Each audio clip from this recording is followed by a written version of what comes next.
सर्व अच्युत गोत्रे बंधू आणि भगिनी, त्याचप्रमाणे साधू संतांना दंडोत प्रणाम. आज आपण 93 नंबरच्या सत्संगामध्ये प्रवेश करत आहोत. गेली 2 ते 3 सत्संग आपण अभ्यास करत असताना आपल्या मनामध्ये कोणकोणत्या संभ्रमावस्था येऊ शकतात, अडीअडचणी येऊ शकतात, आपले कसे गैरसमज होऊ शकतात या अनुषंगाने चिंतन केलं आणि अभ्यासाची दिशा कोणत्या पद्धतीची असावी, कोणत्या प्रकारची असावी याचं आपण चिंतन करून आजपर्यंत गेली अनेक जे सत्संग आपण घेतले तर तो एक पाया प्राथमिक ज्ञान या अशा अनुषंगाने आपण त्याचं चिंतन केलं आणि यातून आपल्याला धर्माच्या प्रती, धर्माचं जे तत्वज्ञान आहे त्याच्या प्रती आज आपल्याला एक वेद निर्माण झाली, आवड निर्माण झाली आणि त्या अनुषंगाने आपण एक एक पायरी पुढे चढत आहोत. आपण सर्व बाजूनी चिंतन केलं की मार्गांमध्ये कसा अभ्यास चालतो, ह्या अभ्यासामध्ये आपल्यासारख्या साधकाला संसारात राहत असताना कोणत्या अडचणी येऊ शकतात किंवा येतात, त्या अनुषंगाने आपण कसा अभ्यासामध्ये बदल केलेला आहे आणि कसा बदल करून आपण तो अभ्यास करण्याचा प्रयत्न करतोय याचं चिंतन केलं. खरं म्हणजे हे तत्वज्ञान परमेश्वराने दिल्याशिवाय कोणत्या जीवाला होऊ शकत नाही, कारण बोध आणि बोधशक्ती येथूनच किंग आहे, परमेश्वर स्पष्ट सांगतात. परंतु जीवाचा प्रयत्न आणि परमेश्वरच कोणत्या तरी जीवाला निमित्त करून हे तत्वज्ञान आपल्यापर्यंत पोचवत असतात. अनंत सृष्ट्यांमध्ये अनंत अवतार घेऊन परमेश्वराचं हे ज्ञान देण्याचं जे कार्य आहे ते अखंड चालू आहे. कालही सुरू होतं, आजही सुरू आहे, उद्याही सुरू राहणार आहे. मग परमेश्वर नाही, मग त्याचं कार्य थांबलंय का? नाही. परमेश्वराचं एक अखंड कार्य चालू असतं. कोणाच्या तरी निमित्तातून कोणाला तरी हे परमेश्वराचं ज्ञान परमेश्वर देत असतात आणि आपल्यापर्यंतही हे असंच कोणाच्या तरी निमित्ताने पोचलेलं आहे. त्याचा जर चिंतन केलं, त्याचा विचार केला, पूजनीय माईम भट, पूजनीय आचार्य यांच्या माध्यमातून हे तत्वज्ञान आपल्यापर्यंत पोचलं. अनेक साधक, अनेक आचारवंत हे तत्वज्ञान जसं आहे तसं आपल्यापर्यंत घेऊन आलेले आहेत आणि आजही आपण त्या ज्ञानार्जनाचा उपयोग करून घेत असतो. परंतु कोणतीही गोष्ट स्वतः केल्याशिवाय होणार नाही, होत नाही आणि म्हणून आपला प्रयत्न अत्यंत महत्त्वाचा आहे. अभ्यास कसा करावा, कोणत्या पद्धतीनं करावा, कोणत्या प्रकारे करावा आणि तो कसा आपण घ्यावा. परत अभ्यास करत असताना कोणते गैरसमज होऊ शकतात, संभ्रमावस्था येऊ शकते. ह्या वेगवेगळ्या सूत्रांच्या उदाहरणातून आपण ते समजून घेण्याचा प्रयत्न केलेला आहे आणि करत आहोत. आज आपण अशा अवस्थेत, अशा स्टेपवरती येऊन पोचलो आहे की हे सर्व समजून कशासाठी घ्यायचं आहे आणि का घेतलंय आपण, आणि इथून पुढे आपण अभ्यास करून घ्यायचा आहे, अभ्यास करायचा आहे, करतोय तर का करायचा आहे, तर तो करण्यासाठी करायचा आहे. नुसतं आपल्याला काहीतरी यावं, कोणाला तरी सांगता यावं, मला काहीतरी समजतंय, काहीतरी कळतंय हे दाखवण्यासाठी यावं, ह्या उद्देशाने आपण अभ्यास करत नाही. तर परमेश्वराने जी अपेक्षा या जीवाकडून केलेली आहे, अंतर्बाह्य बदल, आणि हा बदलाची जी नांदी असते ती आचाराशी निगडीत आहे आणि ह्या अनुषंगाने आपण हे समजून घेतोय. कोणती गोष्ट जर समजून घेतली तर ती करायला खूप सोपी होते, करायला खूप सोपी जात असते आणि म्हणून समजून आजपर्यंत आपण घेत आलो, ते करण्याचा प्रयत्न केला. परंतु जरी आपण प्रयत्न करतोय, आपण ज्ञान झालं, आपल्याला हे समजलं, आपल्याला ते समजलं, तर कितपत समजलं आणि हे समजून घेण्यासाठी परमेश्वराने जे तत्वज्ञान सांगितलेलं आहे त्या तत्वज्ञानातून आज आपण काय काय करू शकतो किंवा काय काय आपल्याला करता येईल याचं चिंतन आजपासून आपण करणार आहोत. अनेक सत्संगामध्ये मी आपल्याला आव्हान केलं होतं, प्रार्थना केली होती, विनंती केली होती की आज आपण ह्या अवस्थेत आहे, या अवस्थेत असताना आपण अभ्यास करत असताना सूत्रपाठ वाचतोय, लीळाचरित्र वाचतोय, दृष्टांत समजून घेतोय, अनेक साधू संतांच्या सत्संगामधून वेगवेगळे विषय, वेगळे तत्वज्ञान आपण समजून घेतोय. तर हे समजून घेतल्यानंतर आपल्यामध्ये काय बदल झालाय किंवा आपण आज या मिनिटाला, या क्षणाला काय करू शकतो आणि ते करण्याचा आपण कोणता प्रयत्न केला पाहिजे याची एक वेगळी सूची तयार करा, एक वेगळी लिस्ट तयार करा. आणि अनेक साधकांनी ती सूची तयार केलेली आहे आणि त्या पद्धतीनं आपापली वाटचाल प्रत्येकजण करण्याचा प्रयत्न करतोय. आजपासून आपण त्या सूचीवरती चिंतन करणार आहोत. तसं जर बघितलं तर परमेश्वराने जे तत्वज्ञान सांगितलंय हे जीवाला करण्यासाठी सांगितलेलं आहे. असं कोणतंच तत्वज्ञान नाही का आपण ते करू शकत नाही, परंतु अवस्था बदललेली आहे. आज आपण संसारात आहोत, नामधारक वासनिक अवस्थेत आहोत. तर हे बघत असताना, याचं चिंतन करत असताना तसं बघितलं तर आपण सर्वच सूत्र पाळू शकतो, पाळायला पाहिजे. परंतु काही अशा गोष्टी असतात का त्या आपण करू शकत नाही. उदाहरणार्थ भिक्षेचे जे सूत्र आहेत ते आपण करू शकत नाही. तर मग त्या अनुषंगाने आपण विचार न करता अनेक असे सूत्र आहेत का जे आपण करू शकतो आणि ते करायला आज सुरुवात केली तर ती एक सवय लागेल आणि तीच सवय आपल्याला पुढं त्यागापर्यंत घेऊन जाईल आणि परमेश्वराच्या प्राप्तीपर्यंत घेऊन जाईल. थेंबे थेंबे तळे साचे, असं थोडं थोडं जर करत करत आपण पुढं जर सरकत राहिलो तरच परमेश्वराची प्राप्तीपर्यंत आपण पोहोचू शकतो. अन्यथा करू बघू, जेव्हा वेळ येईल तेव्हा करण्याचा प्रयत्न करू असं जर म्हटलं तर कधीही आपल्याकडून होणार नाही. हा जीव स्वार्थी आहे, हा जीव अनादी अविद्ययुक्त आहे, मतित्रयाने भरपटलेला आहे, याचं आपण चिंतन केलेलं आहे आणि म्हणून जीव हा कधीही स्वतःहून काही करत नाही. परंतु त्याला जर जाणीव झाली, त्याचं हित त्या जीवाला जर कळालं तर तो नक्कीच त्यावरती जातो आणि ते जात असताना तो करण्याचा प्रयत्न करतो. त्याच वेळेस परमेश्वर त्याला सहाय्य करतात आणि ह्या परमेश्वराच्या प्राप्तीपर्यंत हा जीव जाऊ शकतो. परमेश्वराच्या तत्वज्ञानाची आपल्या पूर्वजांनी अत्यंत सुंदर अशी मांडणी केलेली आहे. जर आपण लीळाचरित्राचं मांडणी बघितली, सूत्रपाठाची मांडणी बघितली, दृष्टांत पाठाची मांडणी बघितली, त्यानंतर स्थळांच्या पोथीची मांडणी बघितली तर ती अत्यंत सुंदर अशी ऊर्ध्वगतीच्या अनुषंगाने ती केलेली आहे. ती जडणघडण याचा जर आपण विचार केला तर आपल्या ते लक्षात येईल आणि त्यावरती आज आपण नजर टाकणार आहोत. खरं म्हणजे आजपर्यंत आपण सूत्रपाठाव्यतिरिक्त, लीळाचरित्राव्यतिरिक्त त्यांचे काही प्रमाणं घेऊन अभ्यास करत होतो, सत्संग घेत होतो, चिंतन करत होतो. जीवाच्या अनुषंगाने, देवतेच्या अनुषंगाने, प्रपंचाच्या अनुषंगाने किंवा परमेश्वर या पदार्थाच्या अनुषंगाने आपण ते चिंतन करत असताना प्रमाणातल्या ज्या लीळा आहे त्या मोजक्या लीळा आपण घेतल्या, मोजके सूत्र आपण घेतले, काही दृष्टांत आपण घेतले, परंतु त्या प्रसंगानुरूप ते प्रमाण म्हणून आपण ते अभ्यासलंय किंवा समजून घेण्याचा प्रयत्नासाठी आपण ते प्रमाण म्हणून घेतलेलं आहे. परंतु इथून पुढचे जे सत्संग आहे ते सूत्रपाठाशी निगडीत आहे. खरं म्हणजे माझी योग्यता नाही, पात्रता नाही की हे तत्वज्ञान एवढ्या उच्च लेवलचं आपण सांगू शकतो. परंतु केल्याने होत आहे रे आधी केलीची पाहिजे या अनुषंगाने आपण प्रयत्न करणार आहोत. मी तुम्हाला समजून सांगत असताना मी पहिले समजून घेत असतो. तुम्हाला सांगत असताना ती जबाबदारीची भान मला असल्यामुळं त्यातून चिंतन, त्यातून नोट्स, त्यातून त्या सूत्रावरती नजर टाकणं येतं आणि तुमच्या निमित्ताने मला ते अभ्यासायला भेटतं, शिकायला भेटतं. या अनुषंगाने ही प्रवृत्ती किंवा हा हेतू ठेवूनच आपण आजपर्यंत हे सत्संग केले. आज आपण अशा गोष्टीला हात घालणार आहोत, सूत्रपाठाला, की जे आपल्या तत्वज्ञानाचा मूळ पाया आहे, आपल्या धर्माचं मूळ तत्वज्ञान आहे आणि यावरती सर्व इमारत उभी आहे. यातूनच पुढं मग वेगवेगळे जे ग्रंथ संपदा निर्माण झाली ती सूत्रपाठावरतीच पूर्णपणे अवलंबून आहे. आता सूत्रपाठ अभ्यासत असताना पुढच्या वेळेस आपण आज काय करू शकतो हे काही वचनांचं चिंतन करणार आहोत आणि हे काही सत्संग संपल्यानंतर आपण पुढे जाऊन प्रकरणवश सूत्राचा अर्थ आणि सूत्राचा संबंध हा विषय आपण पुढे घेणार आहोत. परंतु आज आपण अशा पद्धतीने विचार करणार आहोत की आत्ताच्या अवस्थेत आपण कोणते कोणते वचन करू शकतो, करायला पाहिजे, पाळायला पाहिजे आणि त्यात सातत्य कसं ठेवू शकतो त्याची विषय व्यवस्था आपण करणार आहोत. खरं म्हणजे प्रत्येकालाच हे जमेल असं नाही, परंतु जास्तीत जास्त प्रत्येकाने प्रयत्न केला पाहिजे.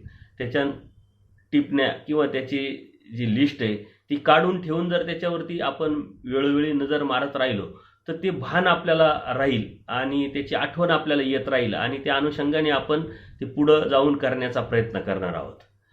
करू म्हटल्यानंतर होत नाही, ते करावं लागतं आणि त्या अनुषंगाने आपण सूत्रपाठात जेव्हा जातो तेव्हा आपल्या लक्षात येतं. आता कितीतरी सूत्र आहे का जे आचारपर आहे, विचारपर आहे. विचारामध्ये आचारपर सूत्र आहे, आचारामध्ये विचारपर सूत्र आहे. तर आपण आचारपर सूत्रांचा, विचारपर सूत्रांचा वेगळ्या पद्धतीनं विचार करणार आहोत की याचा विचार कसा करावा, याचा आचार कसा करावा. साधकांनी कोणत्या अवस्थेत आपण आहोत ती जाणीव करून घेऊन त्या पद्धतीनं आपण त्याची सुरुवात केली पाहिजे. म्हणजे सूत्रपाठाची सुरुवात ही पूर्वीपासून होते. पूजनीय माईम भटांना प्रथम भेटीतच परमेश्वरांनी हे पूर्वी प्रकरण सांगितलं. आता ह्या पूर्वी प्रकरणावरती बरेच आपण वाचलेलं असतं, ऐकलेलं असतं पोथ्यांमधून, साधू संतांकडून. त्याचा प्रकरणवश आज आपण घेणार नाही. तो प्रकरणवश पुढच्या अभ्यासाच्या अनुषंगाने अनुक्रमणिकेत आहे. आज आपण ह्या पूर्वी प्रकरणाचा कसा विचार करत आहोत आणि कसा विचार करायला पाहिजे या अनुषंगाने आपण चिंतन करणार आहोत. तर पूर्वी प्रकरण ज्यांनी समजून घेतलं त्याला सर्व तत्वज्ञान कळालं आणि त्याच्यावरती त्यांनी ठाम राहिलं. त्यांनी ते समजून घेऊन जर लक्षात आणून आपल्या मनामध्ये ते सतत सेव्ह करून ठेवलं, त्याची जाणीव, त्याचं सतत चिंतन, त्याचं सतत मनन जर आपण केलं तर नक्कीच ही पूर्वी प्रकरणं आपण समजून घेतल्यानंतर पूर्ण धर्म समजून घेणं, पूर्ण परमेश्वराचं तत्वज्ञान आपण समजून घेतल्यासारखं आहे. आणि म्हणून पूर्वी प्रकरणाला आज आपण हात घालणार आहोत, त्याचं चिंतन करणार आहोत. खरं म्हणजे पूर्वी ते उद्धरण हे जे प्रकरण आहे याची मांडणी आपण जर बघितली तर अत्यंत सुंदर पद्धतीनं आहे. तर पूर्वी प्रकरणामध्ये परमेश्वरांनी जे सांगितलेलं तत्वज्ञान आहे त्यावरतूनच पूजनीय माईम भटांना बोध झाला. आता सूत्रपाठाचं पाठांतर केलं पाहिजे, पाठ केलं पाहिजे. सूत्र आणि पाठ हे दोन शब्द आहे. सूत्र पाठ पाहिजे, म्हणजे सूत्र पाठ जर असेल आपल्या तर सूत्र आपल्या पाठीमागं असते किंवा आपल्या बरोबर असतं असा विचार आपण करायचा आहे किंवा करू शकतो. तर सूत्रपाठ करत असताना कोणत्या पद्धतीनं सूत्रपाठ करायचं आपण, तर घोकन पद्धतीनं जर आपण घेतलं तर सूत्रपाठ होतील बी आपले, परंतु जर वेळ निघून गेली, थोडंसं अवधी त्याच्यामध्ये अंतर पडलं तर ते सूत्रपाठ आपले जे आहे तर ते पाठांतर आपण विस्मृतीत जाऊ शकतो. परंतु तेच सूत्र त्याचा अर्थ जर आपण समजून घेतला, त्याचं यथार्थ ज्ञान जाणीवेच्या माध्यमातून जर आपण समजून घेतलं तर ते सूत्र आपण सतत पाठांतर तर राहीलच राहील, परंतु कधी आपण विसरणार नाही. त्याचं चिंतन आपण कधीही आणि केव्हाही कुठेही करू शकतो. म्हणून त्याचं समजून घेणं महत्त्वाचं आहे. आता पूर्वी प्रकरणामध्ये किंवा पूर्वी आपल्या साधकांना आपले गुरुजन वर्ग जे आहे मार्ग पद्धतीमध्ये घोक द्यायचे. आता घोक म्हणजे काय की एखादा विषय समजून घेणं. आज आपल्या मनामध्ये आहे की बाबा सूत्रपाठाचा अभ्यास करत असताना किंवा सूत्रपाठाचं वाचनाला सुरुवात केल्यानंतर करायच्या अगोदर आपण साधू संतांकडून घोक घेतला पाहिजे. घोक घेणं म्हणजे काय तर समजून घेणं.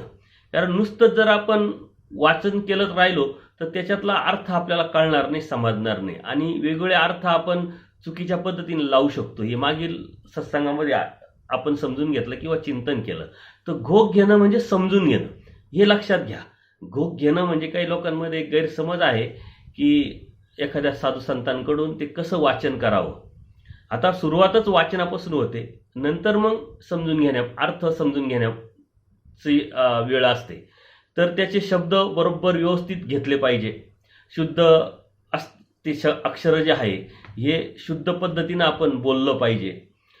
ती सवय आपली लागावी म्हणून ते साधू संतांकडून आपण समजून घ्यायचे, वाचन करायचे आणि त्याचे अर्थ पण समजून घ्यायचे. याला घोक म्हणतात. एखादा विषय जर आपण समजून नाही घेतला, कारण आपल्या जिभेला तशा पद्धतीनं वळण नसतं, त्या पद्धतीनं आपण एखादा शब्द चुकीच्या पद्धतीनं उच्चारला तर त्याचा अर्थ सुद्धा चुकीचा होऊ शकतो. पण तो चुकीचा अर्थ निघू नये म्हणून तो शब्द सुद्धा शुद्ध पद्धतीनं जसा आहे तसा म्हटला गेला पाहिजे आणि जसा आहे तसा म्हटल्याची सवय आपण लागावी. आपल्याला ते समजून घेण्यासाठी साधू संतांकडून घोक घ्यायचा असतो. खरं म्हणजे सूत्रपाठ हे परमेश्वराने श्रीमुखीचं सांगितलेलं तत्वज्ञान आहे. ते सकळ जीवासाठी सांगितलेलं आहे आणि ते लोकांपर्यंत नेण्याचं ही आपली परमेश्वराने आचार्यांच्या वरती जबाबदारी टाकली. आचार्यांनी माईम भटांवरती जबाबदारी टाकली आणि त्यानंतर लीळाचरित्राचं लिखाण झालं.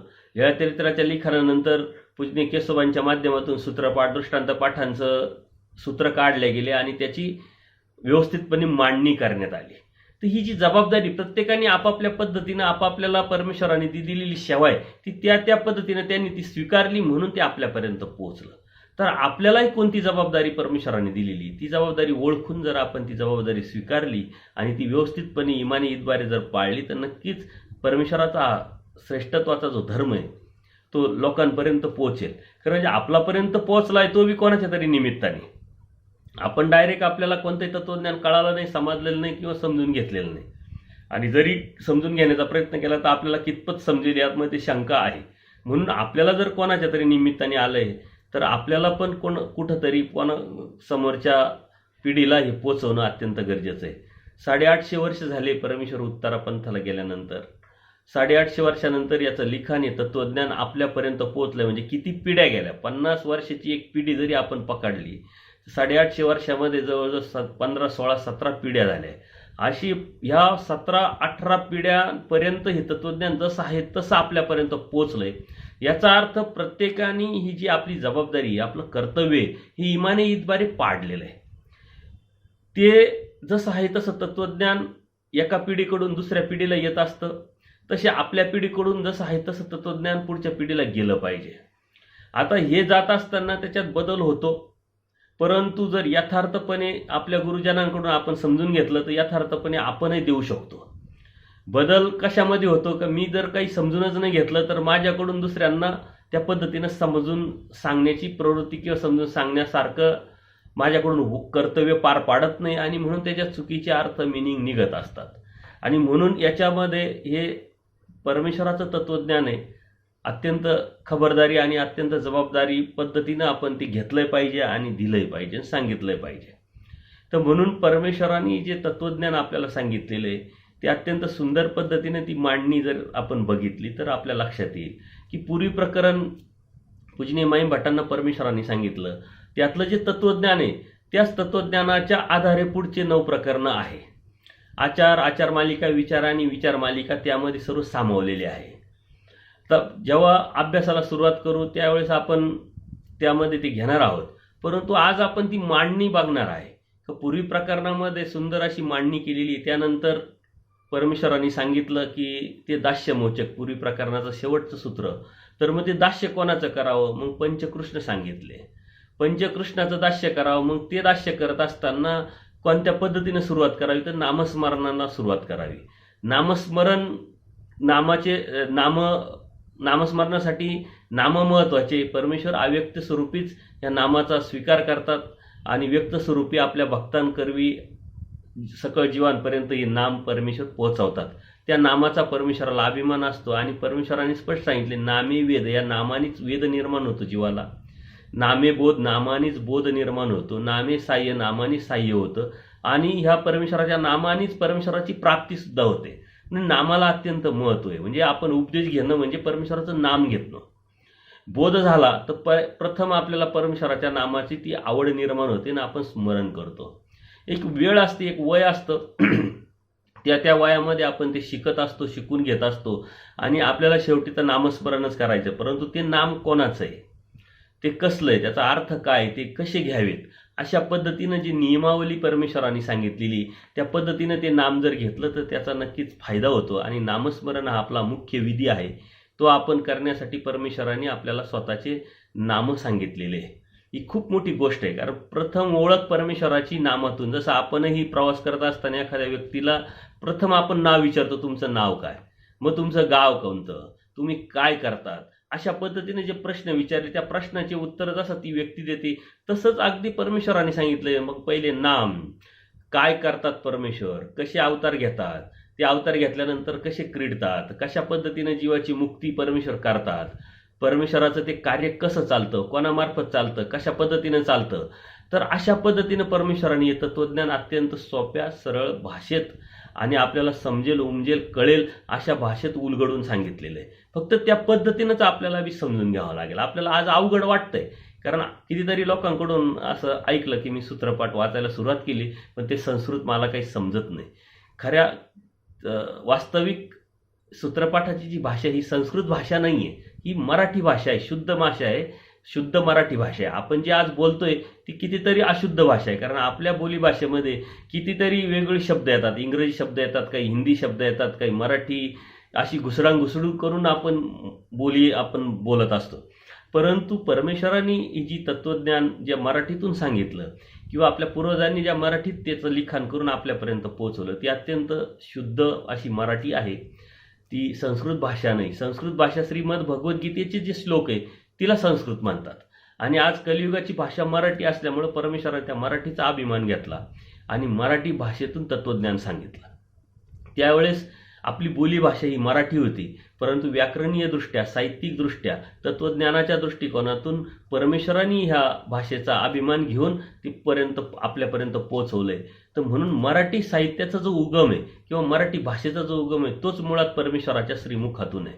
त्याचा अभिमान जसा परमेश्वराने घेतला तसा आपल्याला बी असायला पाहिजे की ज्या मराठीत आपण बोलतोय, जी मराठी आपण अभ्यासतोय, ज्या मराठीत आपण व्यवहार करतोय, ती मराठी भाषा परमेश्वराची भाषा आहे. आणि म्हणून तिचा आपल्याला वेगळ्या पद्धतीनं आपला अभिमान असायला पाहिजे. ती जोपासण्यासाठी आपण प्रयत्न केला पाहिजे. त्याची सुरुवात आपण मराठीत बोललो पाहिजे.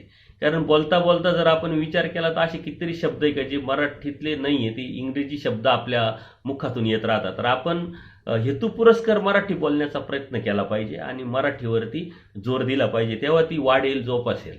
आपल्या पूर्वजांनी या मराठी साहित्यामध्ये खूप मोठा भर घातलेला आहे. गेली 6,500 ग्रंथसंपदा आपल्या मराठी भाषेमध्ये जी आहे ती महानुभावांची आहे. कितीतरी PhDचे जे प्रबंध आहे, डॉक्टरेटचे जे प्रबंध आहे, त्याचे संशोधन जे केलेले ते आपल्या महानुभाव साहित्यावरती केलेले. आजही सर्वात जास्त जे संशोधन होतंय ते महानुभाव साहित्याविषयी होतंय. म्हणून मराठी भाषा ही समृद्ध करण्याचं काम परमेश्वरांनी स्वतः केलेलं आहे. त्याच्यामुळं आपलंही त्याच्यात हातभार लागला पाहिजे. आणि हातभार लागणं म्हणजे आपण उत्पत्ती काहीच करू शकत नाही, कारण ते आपल्याकडे सामर्थ्य नाही. जे आहे ते जोपासलं पाहिजे, जे आहे ते संवर्धन केलं पाहिजे, जे आहे ते वाढवलं पाहिजे, जे आहे ते सांगितलं पाहिजे. ते सांगण्यासाठी आपल्याला समजणं अत्यंत गरजेचं आहे. म्हणून पूर्वी ते उद्धरण प्रकरणाचा जर आपण विचार केला तर सुंदर अशी मांडणी परमेश्वरांनी याची केलेली आहे. पंचकृष्ण सांगितले, मग पंचनाम सांगितले. पंचनाम सांगत असताना आपल्याला कशाची देवता कोण आहे, त्या देवतेची का भक्ती करायची नाही, त्याच्यासाठी अन्यवृत्ती सांगितली. म्हणजे किती प्रकार आहे त्या देवतेचे, किती थोवे आहे. आणि त्या देवता आहे पण त्या परमेश्वर नाही. मग परमेश्वर कोण आहे? चैतन्या परमेश्वर, तो देव श्रीचक्र सकळ जीवा ते रक्षिता उद्धरिता हो, असं शेवटचं सूत्र अन्यवृत्तीमध्ये येतं. तर अशा पद्धतीनं ती मांडणी आपल्या पुढे येते. म्हणजे परमेश्वरची भक्ती करत असताना आपण का भक्ती, कशाची भक्ती, कोणासाठी भक्ती आणि त्याचा उद्देश काय असावा हे पुरी प्रकरणात समजून घेतल्यानंतर मग तो परमेश्वर कोण, त्याचे नामस्मरण कसं करायचं आणि मग कोणाला नाकारायचं, म्हणजे व्यावृत्ती कोणाची करायची, तर ती अन्यवृत्तीमध्ये देवतेची व्यावृत्ती करण्यासाठी अन्यवृत्ती सांगितली. अन्यवृत्तीनंतर युगधर्म परमेश्वरांनी सांगितले. म्हणजे मांडणी केशवदासांनी अशी केलेली, कारण परमेश्वरांनी सूत्रपाठ जसं आपण वाचतो तशा पद्धतीनं सांगितलेलं नाहीये. कोणतं सूत्र कोणत्या ठिकाणी येतं, कोणत्या लीळेच्या अनुषंगाने कोणतं सूत्र येतं, परंतु ते सर्व सूत्र श्रीमुखीची बाजूला करून पूजनीय केशवदासांनी आचार्यांच्या मार्गदर्शनाने आणि प्रेरणेने त्याची मांडणी केली आणि ती मांडणी आपल्यापर्यंत आलेली आहे. जसं श्रीमद भगवद्गीतेचं सुद्धा मांडणी व्यासांनी केली, तशा पद्धतीनं केशवदासांनी ही सूत्रपाठाची मांडणी केलेली आहे. नुसतं सूत्रपाठाचीच मांडणी केली नाही, तर जे प्रकरणं येतात त्या प्रकरणाची सुद्धा सुंदर अशी मांडणी केली. कोणतं प्रकरण कोणत्या प्रकरणाच्या पुढं असावं, कोणतं प्रकरण कोणत्या प्रकरणाच्या पाठीमागं असावं आणि त्यानुसार कोणतं सूत्र कोणत्या सूत्राच्या पुढं मागे असावं याची सुंदर अशी मांडणी केली. जर यदा कदाचित आपण आपल्या मनाने मागं पुढं जर केलं तर त्याचं मिनिंग, त्याचा अर्थसुद्धा बदलतो. तर तो अर्थ बरोबर सेट करण्यासाठी, बरोबर बसवण्यासाठी सुंदर अशी मांडणी केलेली आहे. तर ह्या युगधर्मामध्ये युग किती आहे, त्या युगामध्ये कोणत्या देवतेची भक्ती केल्या जाते, त्या देवतेची भक्ती जर केली तर कोणता कशाची प्राप्ती, कोणत्या फळाची प्राप्ती भेटते, आणि अधर्म केला तर खालील युगामध्ये त्या जीवाचा कसा जन्म होतो, अशा पद्धतीनं युगधर्म सांगितले. ते युगाच्या किती लाख वर्षाचं युग असतं ते सांगितलं. त्यानंतर त्या युगामध्ये ह्या जीवाची जी जीवनमान आहे, आयुर्मान आहे ते सांगितलं. ते सांगितल्यानंतर या चारही युगाचा धर्म एखाद्या जीवाने समजून घेतला आणि त्या भक्तीला जर तो करायला लागला तर परमेश्वर प्राप्ती होईल का, हे स्पष्ट परमेश्वराने सांगितलं. ते नाकारलं की परमेश्वराकडूनच परमेश्वराची प्राप्ती होणार आहे. हे या युगधर्मामध्ये परमेश्वराने आपल्याला सांगितले. ती मांडणी त्या युगधर्मामध्ये येते. त्याच्यानंतर विद्यामार्ग म्हणजे हे जे देवता आहे, ही देवतेची भक्ती जर केली तर त्या कोणत्या कोणत्या विद्या प्राप्त होतात, कोणत्या देवतेच्या कोणत्या विद्या आणि परमेश्वराची कोणती विद्या, याच्यातला नेमका फरक आणि तुलनात्मक दृष्टिकोन आपल्याला समजून या जीवाला समजावा म्हणून विद्यामार्ग येतो. त्या विद्यामार्गामध्ये एकी विद्या पहिलीच सांगितली ती ब्रह्मविद्या, आणि ती ब्रह्मविद्या म्हणजे परमेश्वराची विद्या. तर अशा पद्धतीनं ती मांडणी त्या विद्यामार्गामध्ये आपल्याला समजते, कळते. बरोबर त्या प्रकरणाच्या पाठीमागे प्रकरण बसवलेले आहे. त्यानंतर सार येतो. सार म्हणजे सृष्टीचा सार. सृष्टी नसेल त्यावेळेस सार म्हणतात. सार म्हणजे नष्टत्व. तर ती सृष्टीचा जो सार आहे तो विद्यामार्गाच्या नंतर येतो. पहिले संसरण प्रकरण घेतलं नाही, कारण संसरण प्रकरण जर पहिले घेतलं असतं तर आपल्या मनात अशी शंका आली असती का सृष्टीची सुरुवातच आत्ता झालेली आहे. तर तसं नव्हे, सहार पहिला घेतला. याचा अर्थ अगोदर सृष्टी होती, आता सहार झाला. सहार झाल्यानंतर परत सृष्टी रचना होती. तर हे जे चक्र आहे, कालचक्र हे सारखं चालू राहतं. जसं दिवस आला की रात्र येते, रात्र आली का दिवस येतो, दिवस आली का रात्र, हे सारखं चक्र चालू असतं. तशा पद्धतीनं सहार आणि संसरण याचं जे चक्र आहे ते चालू असतं. आणि ह्या चक्रामध्ये आपले सुद्धा जन्ममृत्यू सारखं चालू असतं. जन्माला आलो, कर्म केले, कर्म केल्यानंतर परत त्या कर्मबंधनात आपण ते भोगण्यासाठी जातो. हे राटघडी याच्या दृष्टांतातून परमेश्वराने आपल्याला सुंदरपणे समजावलेलं आहे. आणि पहिल्या काही सत्संगामध्येच आपण ही घेतलेली आहे, याचं चिंतन केलेलं आहे. तर असं सुंदरपैकी सहार प्रकरण, या सृष्टीचा सहार कसा होतो, कशा पद्धतीनं होतो, कोण करतं, कोणी केल्यानंतर ते कुठं कुठं ते जे पदार्थ आहे ते कसे कसे जातात, तर कशा पद्धतीनं तो सहार होतो, हे सहार प्रकरणात परमेश्वराने आपल्याला सांगितलेले. त्यानंतर संसरण प्रकरण म्हणजे सहार झाला तर संसरण कधी होतं, कशा पद्धतीनं होतं आणि ते करण्याच्या पाठीमागचा उद्देश काय असतो, ते कोण करतं, ते केल्यानंतर कशा पद्धतीनं त्याची मांडणी किंवा सुरुवात होते, अशा पद्धतीनं संसरण प्रकरण येतं. त्यानंतर काही सूत्रपाठांमध्ये संसरण प्रकरणानंतर अस्थिपरी येते. काही सूत्रपाठांमध्ये महावाक्य प्रकरण येतं. महावाक्य म्हणजे चारी पदार्थाचं जसं आहे तसं तत्वज्ञान परमेश्वर श्रीमुखातून आपल्याला सांगतात.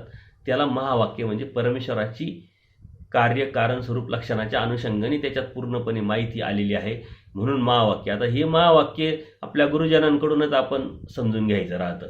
आपण परमेश्वर पदार्थामध्ये या महावाक्यातल्या काही शब्द जे आहे त्याचे शब्दाशा अर्थ घेण्याचा किंवा समजून घेण्याचं चिंतन केलेलं आहे.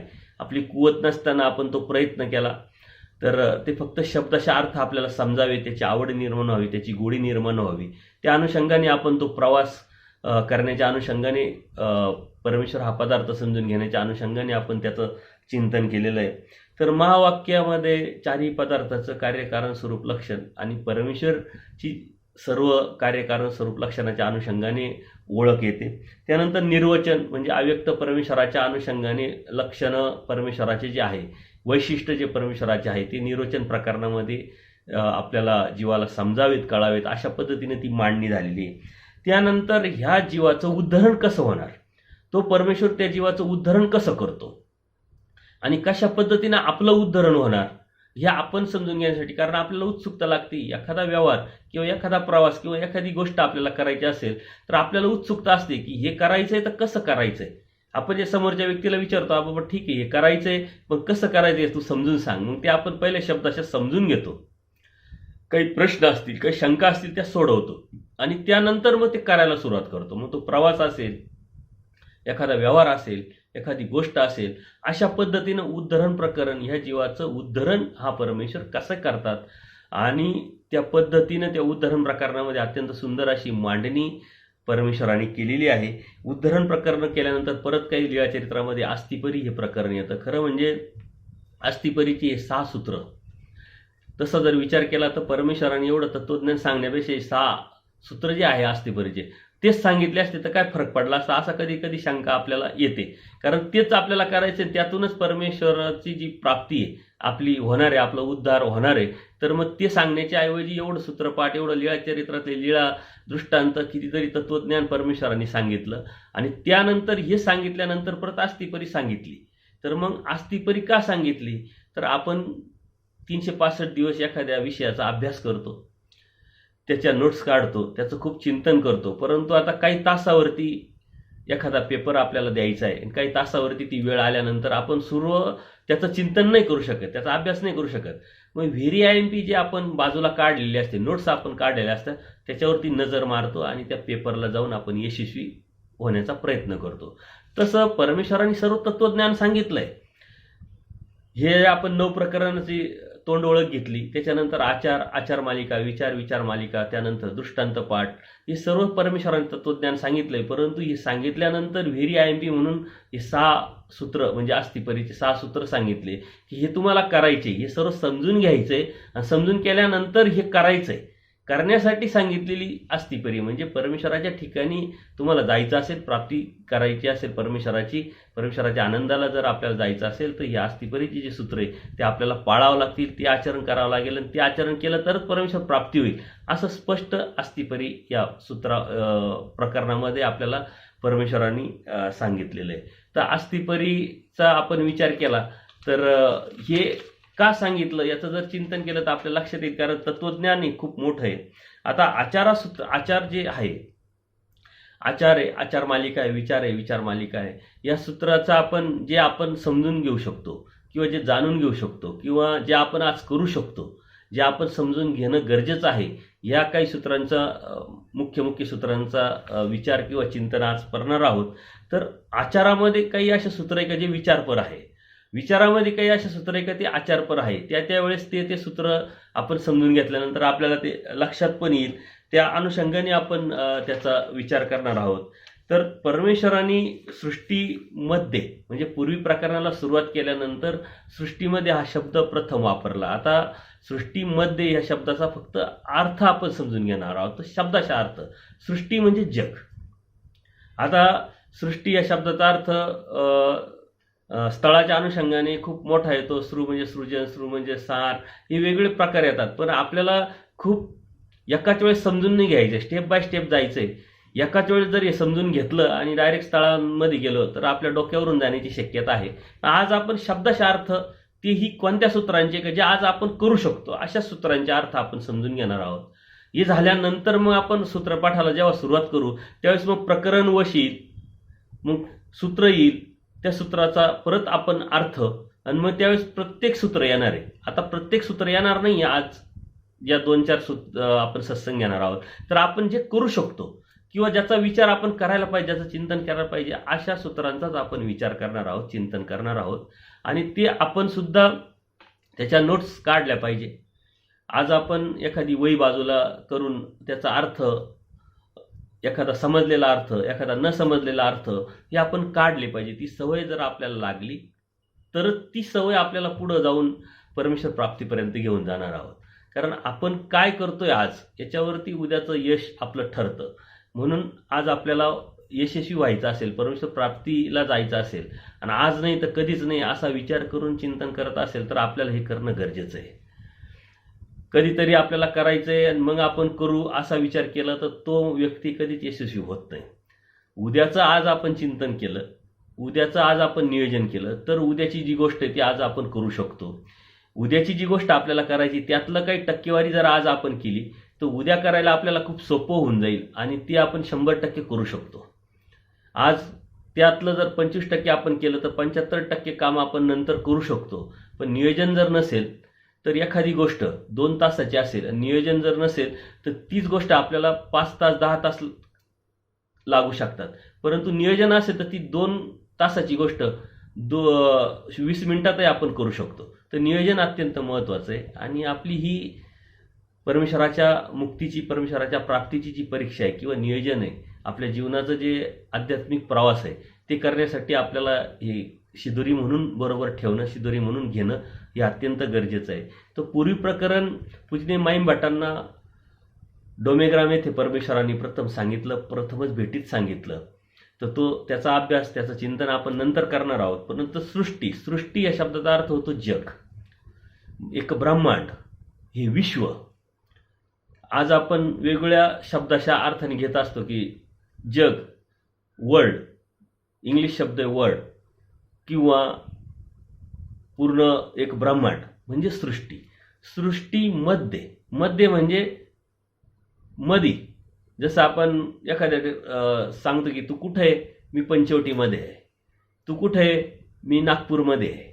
म्हणजे ह्या नागपूर सिटीमध्ये तुम्ही गेलेले आणि तुम्हाला कोणीतरी मित्रांनी किंवा नातेवाईकांनी फोन केला तर तुम्ही काय सांगतात, तुम्ही कुठे आहे, तर मी नागपूरमध्ये आहे. म्हणजे मध्ये म्हणजे तिथं असणं.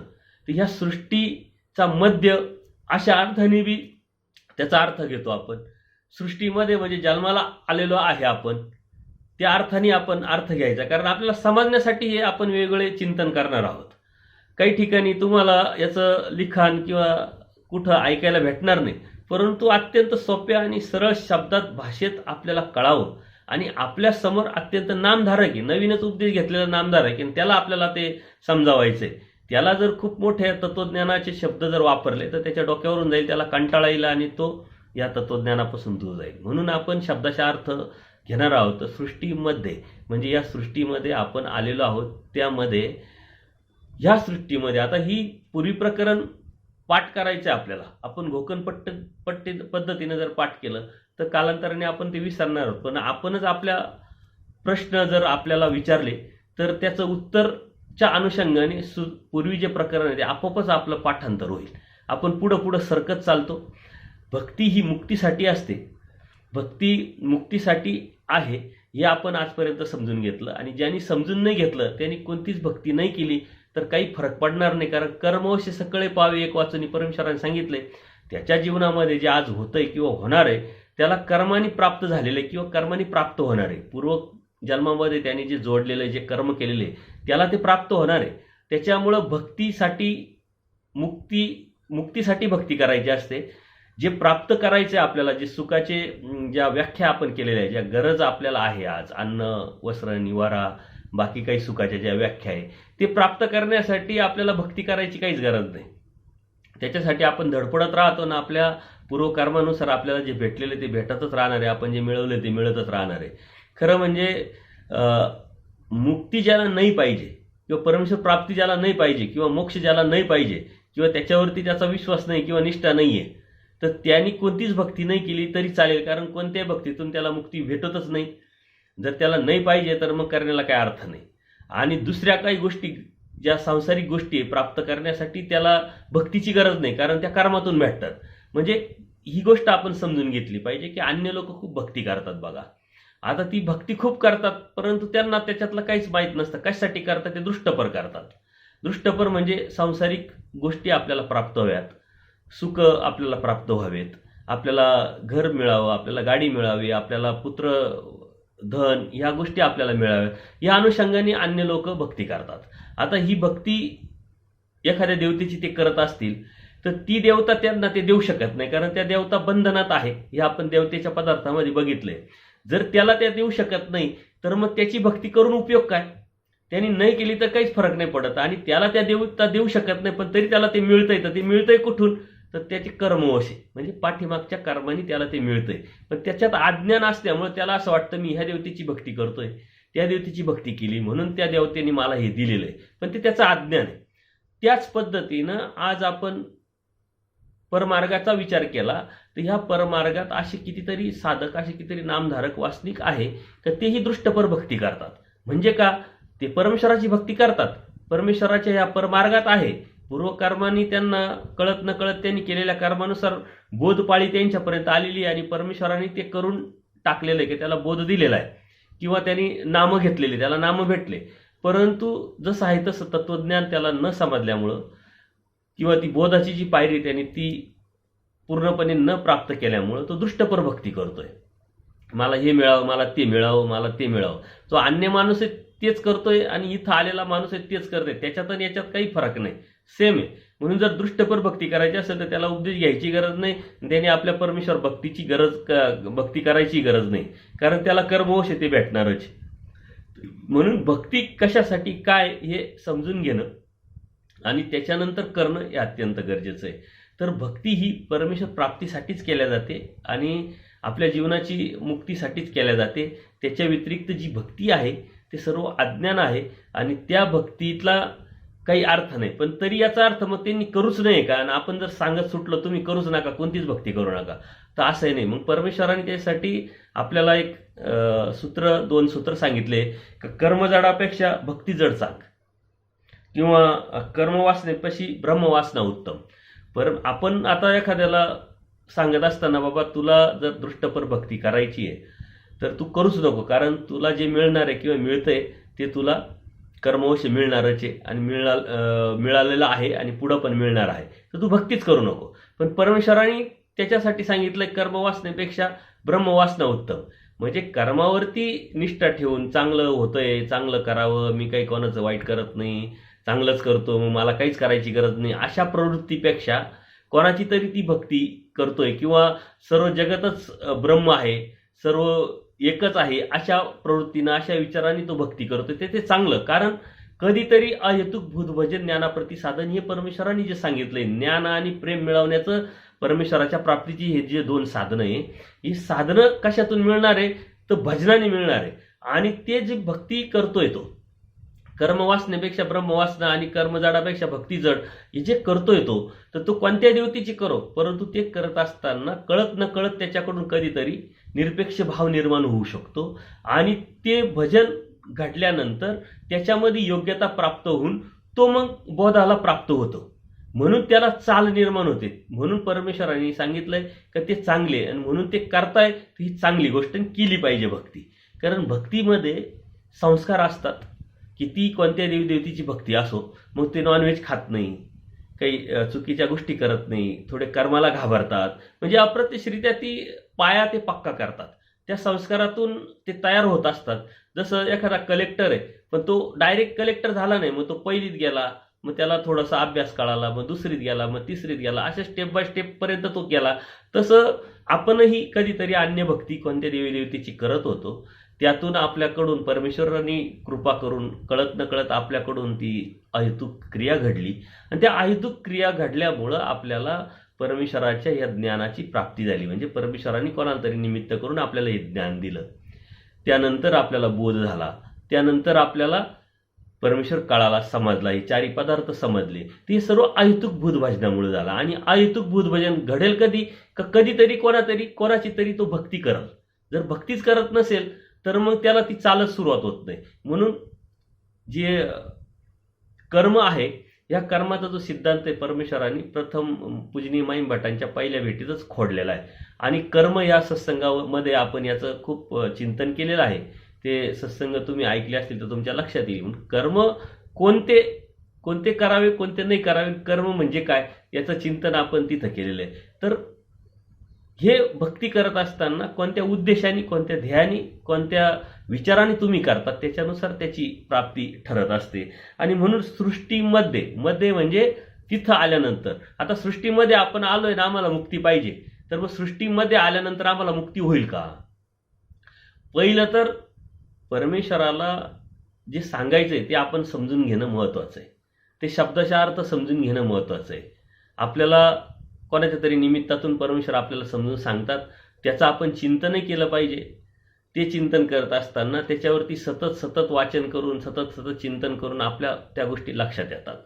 एखाद्या जीवाने असा विचार केला की मी या सृष्टीमध्ये आलो, मी आता मनुष्य जन्मात आलो म्हणजे मला मुक्ती भेटली, असं होतं का? नाही. या सृष्टीमध्ये तू आलाय, तो मनुष्य जन्मात आला पाहिजे, जन्माला आला पाहिजे. आता मध्ये ह्या शब्दाचा अर्थ कर्मभूमी सुद्धा येते, म्हणजे मध्य कर्मभूमी. ही सृष्टी खूप मोठी आहे, ब्रह्मांड खूप मोठे आहे, आणि त्याचा जो मध्य ती कर्मभूमी आहे. आणि कर्मभूमीची परमेश्वराने व्याख्या केलेली, हिमा सेतूमध्ये 5 शते कर्मभूमी, म्हणजे हिमालयापासून तर सेतुबंध रामेश्वरापर्यंत जी भूमी आहे तिला कर्मभूमी म्हणतात. त्याचा विचार केला तर आपली जी भारत देश आहे ही कर्मभूमी आहे, आणि ती 5 शते म्हणजे 500 योजन.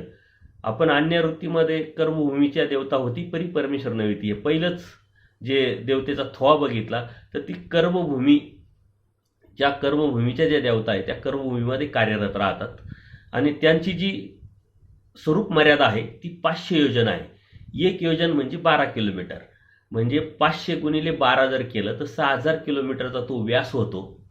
म्हणजे 6000 किलोमीटरचा जर व्यास आपण जर बघितला तर ह्या भारत देश, मग आता भारत देशामध्ये पूर्वी भारत देश हा अखंड होता, मग त्याच्यात पाकिस्तान होतं, बांगलादेश होता, तर त्यातले सुद्धा काही भाग, काही समुद्राचा भाग असा 6,000 किलोमीटरचा जो भूप्रदेश आहे त्याला कर्मभूमी म्हटले गेले.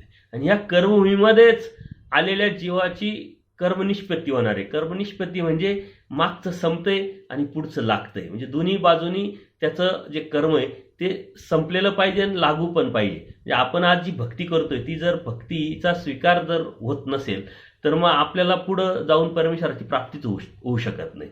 तर आपले जे भोग आहे, अडीअडचणी, आपले दुःख जीवनामध्ये आलेले राहतात ते संपले पाहिजे. आपल्या अडथळे आपले जे आहे जोडलेले ते संपले पाहिजे आणि पुढं परमेश्वराच्या भक्तीच्या अनुषंगाने, प्राप्तीच्या अनुषंगाने जे आपण करतोय त्यातून आपल्याला योग्यता प्राप्ती झाली पाहिजे. मग ती परमेश्वराची भक्ती असेल, नामस्मरण असेल, क्रिया असेल, जे बी असेल त्यातून आपल्याला योग्यता वाढत वाढत जाऊन मग पुढं आपल्याला परमेश्वर प्राप्तीचा हा प्रवास सुरू होऊन परमेश्वर प्राप्तीपर्यंत आपण जाऊ शकतो. त्याला कर्मनिष्पत्ती म्हणतात. म्हणजे ह्या सृष्टीमध्ये, या जगामध्ये, या ब्रह्मांडामध्ये कर्मभूमी या अशा प्रदेशामध्ये आपण जन्माला आलो. बरं, आलो जन्माला का मग लगेच मुक्ती होईल का? मग आपण प्रश्न विचारला पाहिजे का मुक्ती कशाने होईल? सृष्टीमध्ये कवने करणे मुंचीचे ना. मग मुक्ती कशाने होईल? तर कशानेही, कोणत्याही साधनाने, कोणत्याही भक्तीने ही जीवाला मुक्ती मिळणार नाही. कवने करणे मुंचीचे ना. कवने करणे याच्यामध्ये सर्व देवतेचे अंतर्याग, बहिर्याग, सर्व भक्ती आली, कर्मकांड आले, विधी आला, तांत्रिक मांत्रिक आलं, सारं आलं. कोणतीच अशी गोष्ट नाही आहे का जी त्यात येत नाही. परमेश्वरा भक्ती व्यतिरिक्त जे बी आहे, परमेश्वराच्या ज्ञानाव्यतिरिक्त जे बी आहे, परमेश्वराच्या जाणीव्या व्यतिरिक्त किंवा परमेश्वराच्या आचारा विचारा व्यतिरिक्त, तत्वसिद्धांता व्यतिरिक्त जी बी आहे ते कवने करणे याच्यामध्ये येतं. मुंचीजेना, कोणत्याच साधनांनी या जीवाची मुक्ती होऊ शकत नाही. आता हे समजून घेतोय, आपोआप पाठांतर होईल. तुम्हाला खूप मोठी गोपनपट्टी करायची गरज नाही पडणार. सृष्टीमध्ये आल्यानंतर कशाने मुक्ती होईल? तर कवने करणे मुंचीजेना, कशानेच मुक्ती होणार नाही. सृष्टीमध्ये कवने करणे मुंचीजेना, मग कशाने होईल? सृष्टीमध्ये कवने करणे मुंचीजेना, एके सृष्टीमध्ये कवने करणे म्हणजे एके परमेश्वर आहे.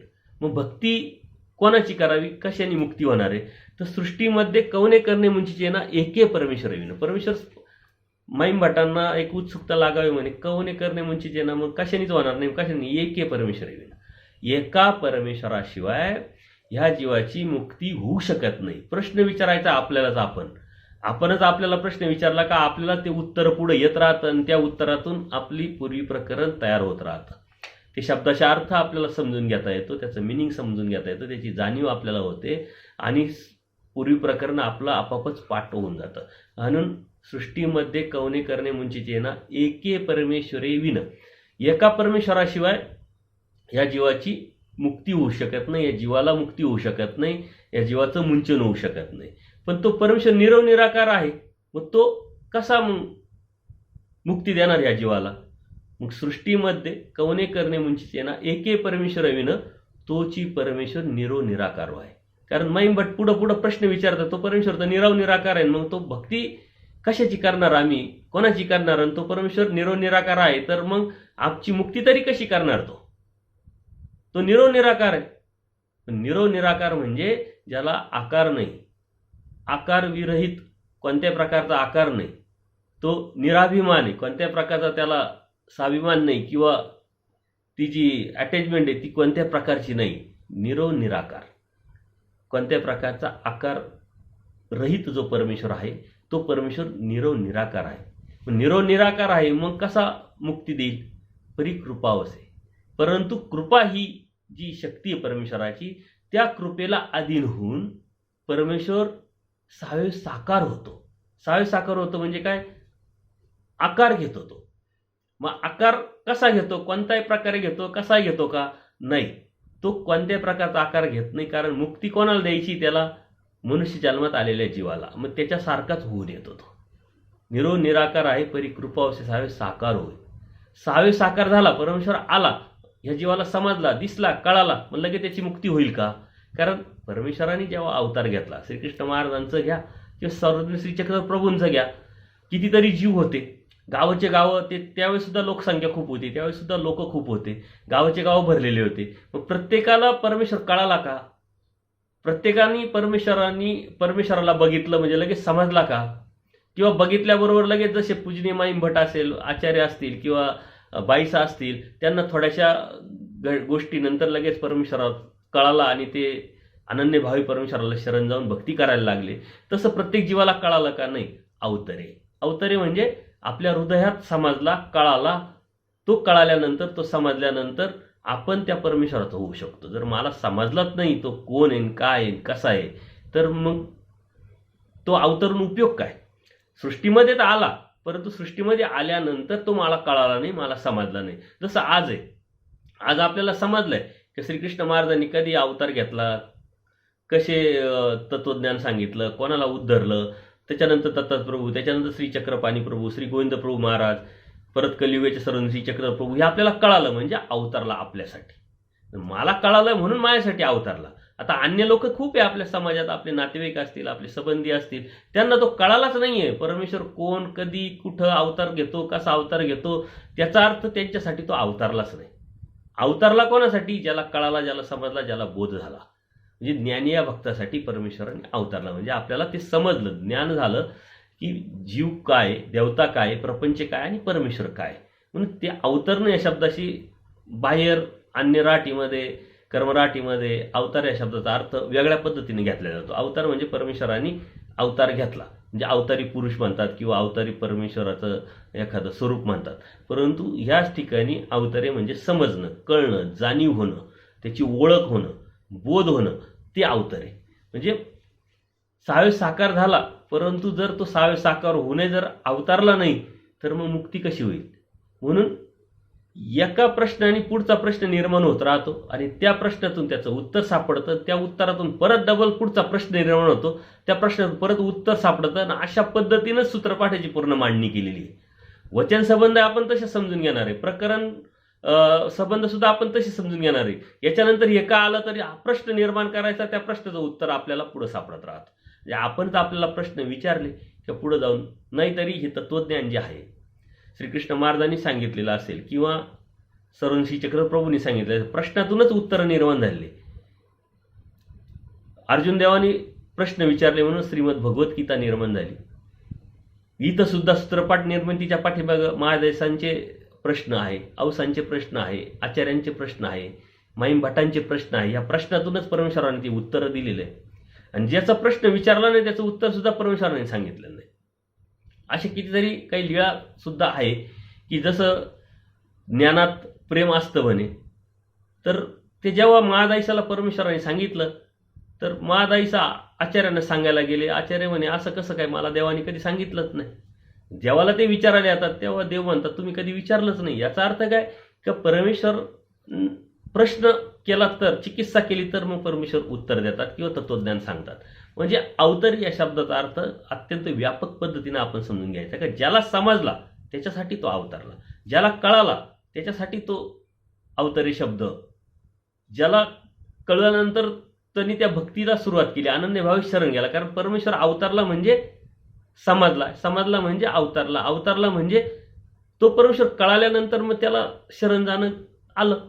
जर त्यांनी अनन्य अवतारला, समजला ठीक आहे श्रीकृष्ण महाराज हे परमेश्वर अवतार, परंतु अनन्यभावी तो शरणच गेला नाही, याचा अर्थ त्याला अवतारला नाही. त्यांनी फक्त शब्दाशा मान्य केला. ज्याला तो कळाला त्याच्यासाठी अवतारला आणि ज्याच्यासाठी तो अवतारला तो अनन्यभावी परमेश्वराला शरण जातोच.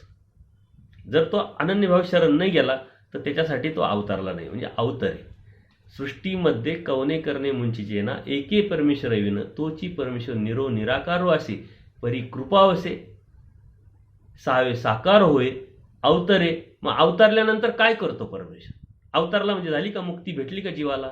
नाही. समजला, आता मला परमेश्वर समजला, तुम्हाला परमेश्वर समजला, कोण आहे, काय आहे, त्याचं नाव काय आहे, त्यांनी कधी अवतार घेतला, कोणाच्या पोटी अवतार घेतला, तो कसा आला, सर्व समजलं आपल्याला. मग आता आपल्याला प्राप्ती झाली का? परमेश्वराची प्राप्ती, मुक्ती भेटली का? आपल्याला आनंद भेटला का? नाही. परमेश्वर अवतारल्यानंतर सन्निधान देतात भक्ताला. ते सन्निधान दिल्यानंतर म्हणजे जवळीक करतात. जवळ येऊन आपल्याला तत्वज्ञान सांगतात, आपल्याला योग्य अयोग्य सांगतात, धर्म अधर्म सांगतात, त्याला सन्निधान म्हणतात. आणि ते सन्निधान दिल्यानंतर, जवळीक दिल्यानंतर ते दास्यमोचक. मग सन्निधान दिलं म्हणजे मग लगेच मुक्ती झाली का? भेटली मुक्ती? नाही. ते दास्यमोचक, त्या सन्निधानातलं ते दास्य जे आहे ते ह्या जीवाला मुक्तीला घेऊन जाणार आहे आणि त्याची ती क्रिया परमेश्वराच्या प्राप्तीला पोहोचणार आहे. ते दास्यमोचक. आता परमेश्वराने सांगितलंय सन्निधान आणि सन्निधानातलं दास्यमोचक. मग आता आपण काहीच दास्य करायचं नाही, कारण आपली मुक्ती होणार नाही का?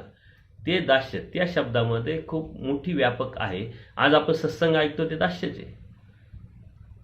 तत्वज्ञान समजून घेतोय तो दास्यच आहे. तत्वज्ञान समजून घेऊन आचाराचा विचार करतोय, आचार करण्याचा प्रयत्न करतोय, आचारावर जाण्याचा प्रयत्न करणार आहे, त्याचं चिंतन करतोय, ते एक दास्यच आहे.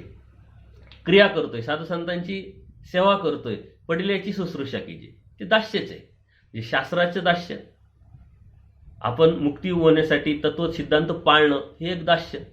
आचाराच्या अनुषंगाने ते आपण आचार करतो ते एक दास्य. अन्य जे लोक आहे आपण त्यांना समजून सांगतो की जीव काय, देवता काय, प्रपंच काय, परमेश्वर काय, भक्ती कशासाठी करायची, का करायची, कोणाची करायची, कशासाठी करायची, हे दास्य. तर दास्याचा हा व्यापक असा गोष्ट आहे, हे आपण समजून घेतली पाहिजे. आणि त्या पद्धतीनं ते दास्य जर आपण समजून घेतलं तर मग आपण मुक्तीच्या रस्त्याने आहोत, मुक्तीच्या दरवाजावर आहोत, किंवा मुक्तीच्या त्या रस्त्यावरती आपण चालत आहोत. ते दास्यमोचक. जर आपण आपल्या डोक्यात घेतलं की परमेश्वराच्या सन्निधानातलं दास्यमोचक आहे, तर मग आपण आज करायचीच काही गरज नाही. का? तर ते दास्य आपल्याला मुक्तीलाच नेणार नाही, फक्त संस्कार लागणार आहे. आणि संस्कार तर आपण आपल्या अनंत जन्मात लावूनच घेतलेले आहे. संस्कारनीच आज आपण परत करतोय. आजच्या संस्काराने परत उद्या करत राहणार, उद्याच्या संस्काराने परत परवा करत राहणार, म्हणजे संस्कारच करत राहायचे का? मुक्ती कधी होणार? तर ती मुक्तीचं जे दास्य आहे, मुक्तीसाठी जे दास्य गरजेचं आहे, ते दास्याची जी व्याख्या आहे ती खूप मोठ्या व्यापक पद्धतीनं आपण ती जर समजून घेतली तर ते दास्यमोचक. अशा पद्धतीनं जर आपण आपल्याच मनाला जर प्रश्न विचारत राहिले तर त्या पद्धतीनं आपल्याला सूत्रपाठातलं पहिलं प्रकरण समजतं, पाठांतर होतं. खूप मोठं घोक करावं लागत नाही. तासनतास आपल्याला ते शब्द परत परत, काही लोक ते पाठ करण्यासाठी 50-50 वेळा, 100-100 वेळा पूर्वी प्रकरण लिहून काढतात. चुकीचं नाही, वाईट नाही आहे, परंतु लिहून काढल्यानंतर त्यांना आत्मविश्वास नसतो का माझं पाठ होईल का नाही. झालंय बरं, सांगू शकता ते. परत त्याला सांगितलं असे प्रयोग मी केले तर तुमचं आता पूर्वी प्रकरण पाठ झालं, हा झालं पाठ. बरं, आता तुम्ही हे पूर्वी प्रकरण महिनाभर म्हणायचंच नाही, त्याचा विचारही करायचा नाही, चिंतनही करायचं नाही. महिन्यानंतर त्याला विचारला तर तो अडखळतो. एकावरती असा प्रयोग केला की तू पाठांतर करू नको, पण अशा पद्धतीनं समजून घे, शब्दाचा अर्थ समजून घे, प्रश्न विचार, त्याचं उत्तर शोध. त्याला महिन्यानंतर विचारलं तर त्याच्या लगेच फटाफट लक्षात आलं, कारण त्याची ती थिअरी वेगळी होती. एखादं गणित जर सोडवायचं असेल तर आपण डायरेक्ट गणित सोडू शकत नाही, त्याला सूत्राचा अर्थ, सूत्राचा आधार घेत असतो. लांबी गुणिले रुंदी बरोबर क्षेत्रफळ. क्षेत्रफळ जर काढायचं असेल तर ते सूत्र आहे लांबी गुणिले रुंदी बरोबर क्षेत्रफळ. जर आपण क्षेत्रफळ काढायचं आणि आपण त्या सूत्राचा आधार नाही घेतला तर आपल्याला ते क्षेत्रफळ निघणार नाही, चुकीचे निघेल. म्हणून एखादा विषय समजून घेण्यासाठी, आपल्या जीवनाचा विषय किंवा जीवनाचं मर्म आपल्याला समजून घ्यायचं असेल तर आपल्याला हे परमेश्वराच्या सूत्राचा आधार घ्यावा लागेल आणि ते सूत्र त्या पद्धतीनं त्या नियमात बसवावं लागेल. त्यावेळेस मग आपल्याला ते समजेल, त्याचा अर्थ आपल्याला समजेल. मग लांबी म्हणजे काय, रुंदी म्हणजे काय, गुणाकार म्हणजे काय, हे आपण जर समजून घेतलं तर क्षेत्रफळ काढणं खूप सोपं होऊन जाईल. मग परत ते स्क्वेअर फीटामध्ये काढायचं, स्क्वेअर मीटरमध्ये काढायचं, त्या पद्धतीनं पुढचे सूत्र ते आपल्याला वापरले की ते उत्तर आपल्याला जे अपेक्षित आहे ते आपल्याला भेटत राहतं. म्हणून पुढं प्रश्न विचारत राहायचं की हे जे पूर्वी प्रकरण आहे, हे पूर्वी प्रकरण आपण जेव्हा म्हणायला सुरुवात करतो सृष्टीमध्ये, मग सृष्टीमध्ये म्हणजे मग प्रश्नचिन्ह निर्माण करा. सृष्टीमध्ये पुढं काय, सृष्टीमध्ये म्हटल्यानंतर कवने करणे मुंची ना, प्रश्न निर्माण करा, पुढे काय. त्याच्यानंतर एके परमेश्वर विना, समाजला कळाला तो परमेश्वर, प्रश्न निर्माण करा, पुढे काय. तोची परमेश्वर निराकारो असे, प्रश्न निर्माण करा. पर कृपा असे, प्रश्न निर्माण करा. सहावे साकार होय, प्रश्न निर्माण करा. अवतरे, प्रश्न निर्माण करा, प्रश्नचिन्ह द्या पुढं. आपले सन्निधान दे, प्रश्न निर्माण करा. ते दास्यमोचक. आपल्याला अपेक्षित उत्तर, परमेश्वराला अपेक्षित उत्तर काय, मोचक, या जीवाचं मुक्ती करायची. सृष्टी कोणासाठी, कशासाठी निर्माण केली परमेश्वरांनी, या जीवासाठी. जीवाला काय विषयामध्ये त्याला मौज मजा करायला लावायचंय का, नाही, मुक्तीला न्यायचंय. या सृष्टीमध्ये या जीवाला आणलंय कशासाठी, मुक्तीसाठी. आणि ती मुक्ती दास्याने होणार आहे, हे परमेश्वराला उत्तर अपेक्षित आहे. ते परमेश्वराने आपल्याला सांगितलंय पुरी प्रकरणामध्ये, आणि आपणही तेच समजून घेतलं तर ते दास्याची जी व्यापक व्याख्या आहे ती आपल्याला कळाली, तर मग आपल्याला पुढे जाऊन या गोष्टी समजणार आहे. तर पूर्वी प्रकरणामध्ये ही जी गोष्ट आहे ही पूर्वी प्रकरण आपण समजून घ्या, ती विचारपर समजून घ्या. विचारपर समजून घेतल्यानंतर ते आचार पण समजून घ्या. विचारपर म्हणजे कोणत्याच गोष्टीने मुक्ती होणार नाही या जीवाची, हा विचारपर झाला. आणि कोणत्याच गोष्टीने होत नाही तर मग दुसरं काही करायची गरज नाही, हे आचारपर झालं. जे विचारपर सूत्र ते आचारात कसं कन्वर्ट करायचं आणि आचारपर सूत्र ते विचारात कसं कन्वर्ट करायचं हे एकदा लक्षात आलं की आपल्याला पुढे जाऊन ती गोष्ट सोपी होऊन जाते. म्हणून पूर्वी प्रकरण विचारपर आपण समजून घेतल्यानंतर, त्याचे अर्थ समजून घेतल्यानंतर ते आचारपर आपल्याला करायचे. कारण नुसतं समजून घेतलं परंतु ते नाही समजलं व्यवस्थित तर आपण करू शकत नाही. जरी समजून घेतलंय, एखादा शिक्षक असतो, प्राध्यापक असतात, तर त्यांना बोध नसतो, ते तत्वज्ञान सर्व जाणतात, ते आपल्यापेक्षा ह्या पूर्वी प्रकरणावरती सुंदर असं निरूपण करतील, परंतु शब्दाचा अर्थ फक्त ते सांगतील, आपल्याला निरूपण व्यवस्थित करतील, पण त्यांनी ते विचारपर समजून घेतलेले. आचारपर जाण्यासाठी जी बोध लागते, जी शक्ती लागते, ते सामर्थ्य लागतं, ते परमेश्वराकडून भेटत असतं. आणि ते भेटल्यानंतर तो आचारपर जात असतो. त्याचं सांगणं आणि आपलं सांगणं याच्यात खूप मोठा फरक आहे. तर विचारपर समजून घेतल्यानंतर आचारपर आपल्याला करायचं आहे, आणि ते आचारपर जाण्यासाठी या गोष्टीची सुरुवात आपली अत्यंत महत्त्वाची आहे, ती आपण आज केली. तर यावरती आपल्या प्रतिक्रिया कळवा, योग्य अयोग्य सांगण्याचा प्रयत्न करा.